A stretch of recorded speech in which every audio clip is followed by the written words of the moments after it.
এবার দেশ জুড়ে চালু হতে চলেছে ডিজিটাল পিনকোড বা ডিজিটাল ঠিকানা।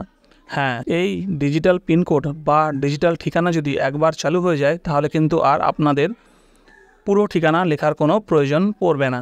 আপনাদেরকে কিন্তু শুধু ডিজিটাল পিনকোড লিখলেই হয়ে যাবে। তো এই যে ডিজিটাল পিনকোড চালু হচ্ছে, কেন্দ্র সরকারের তরফ থেকে এটি চালু করা হচ্ছে, এটার কি সুবিধা কি অসুবিধা, আপনারা কিভাবে এটা ব্যবহার করবেন সে নিয়েই আজকের ভিডিওতে আপনাদের সঙ্গে আলোচনা করব। তো ভিডিওটি স্কিপ না করে মন দিয়ে দেখতে থাকুন। আজকের ভিডিওতে একটি নতুন তথ্য আপনাদের সামনে তুলে ধরব।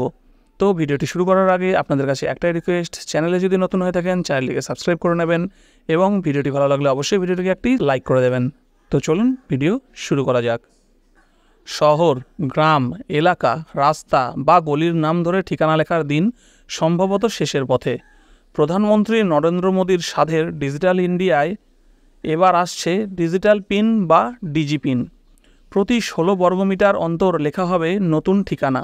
ভারতীয় ডাক বিভাগের আওতায় গ্রিড ভিত্তিক এই ডিজিটাল অ্যাড্রেসিং সিস্টেমটির বাস্তব প্রদান করবে আইআইটি হায়দ্রাবাদ।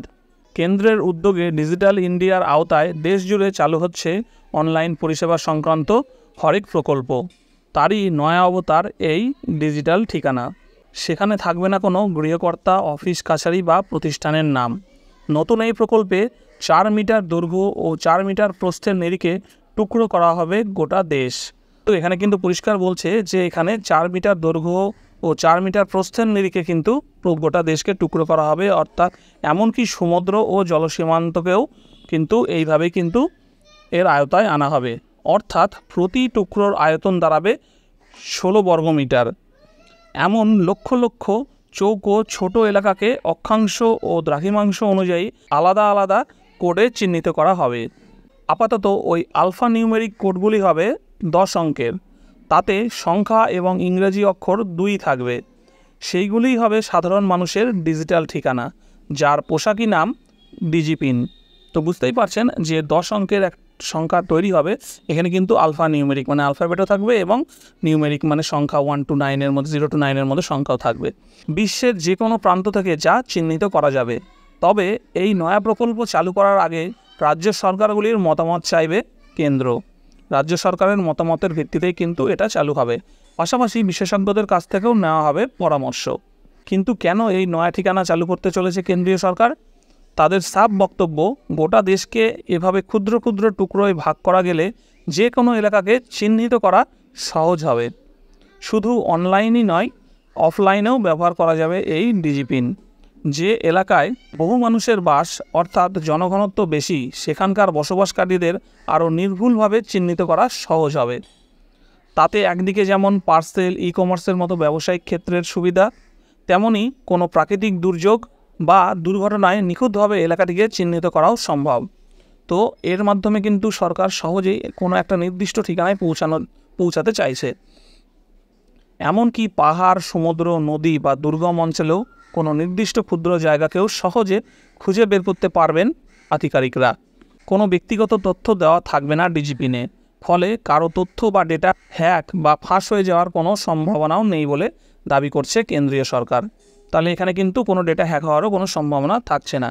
এ সংক্রান্ত যাবতীয় তথ্য জনসাধারণের সামনে তুলে ধরা হবে। অর্থাৎ ওয়েবসাইট থেকে বা অন্য কোনো পদ্ধতিতে যে কেউ যে কোনো এলাকার বা ব্যক্তির ডিজি পিন জানতে পারবেন। এই কাজের শুরুতে প্রাথমিকভাবে দেশকে 8টি জোন বা এলাকায় ভাগ করা হবে। তা থেকে ক্রমশ টুকরো করা হবে এলাকা।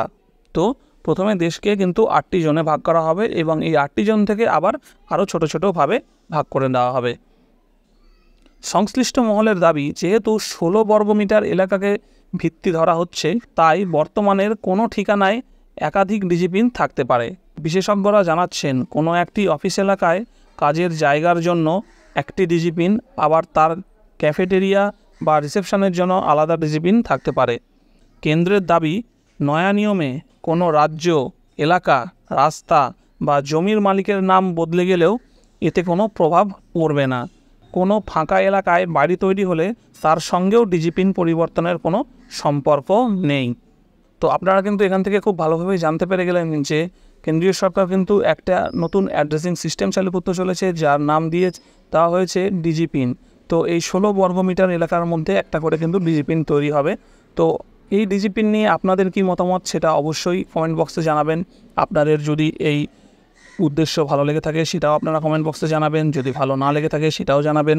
আপনাদের ব্যক্তিগত মতামত অবশ্যই জানাবেন। আর ভিডিওটি কেমন লাগলো সেটা অবশ্যই সেটাও কমেন্ট করে জানাবেন। আর চ্যানেলে নতুন হয়ে থাকলে অবশ্যই চ্যানেলটিকে সাবস্ক্রাইব করতে ভুলবেন না। ততদিন ভালো থাকবেন, সুস্থ থাকবেন।